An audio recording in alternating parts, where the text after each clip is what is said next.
మీరు అష్టాదశ శక్తిపీఠాల గురించి మీరు వింటారు. 18 శక్తిపీఠాల గురించి. ఆ 18 శక్తిపీఠాలతో పాటు సమానంగా శక్తివంతమైన పీఠం ఒకటి విశాఖపట్నంలో ఉందండి. అదే ఒక బంగారు శక్తిపీఠం. ఆ బంగారు శక్తిపీఠం ఏంటంటే శ్రీ కనక మహాలక్ష్మి అమ్మవారి దేవస్థానం, బురుజుపేట ఇన్ ఓల్డ్ టౌన్ అండి.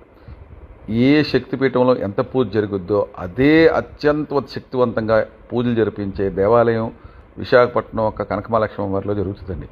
ఇది ఎంత అద్భుతంగా జరుగుద్దంటే పొద్దున్నే తెల్లారుజామున బ్రహ్మముహూర్తంలో 4:30 గంటలకే పంచామృతాభి అభిషేకం, లలితా సహస్రనామం, వేద పారాయణం 3 జరుగుతాయండి. మళ్ళీ 11:30కే మళ్ళీ పంచామృత అభిషేకం జరుగుద్దండి. మళ్ళీ ఈవినింగ్ సాయంకాలం 5:30కే పంచామృత.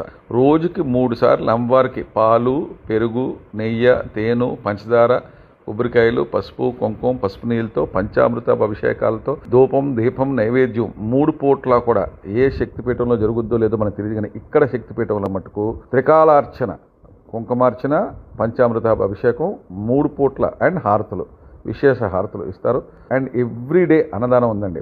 అన్నదానం కౌంటర్లో మినిమం రోజుకి 1000 నుంచి 2000 మంది భోంచేస్తూ ఉంటారు. ఎప్పుడు ఎవరు వచ్చినా కూడా కాదనకుండా భోజనం సమయంలో, మధ్యాహ్నం భోజనం సమయంలో నిత్య అన్నదానం కార్యక్రమం నిత్యం జరుగుతుందండి.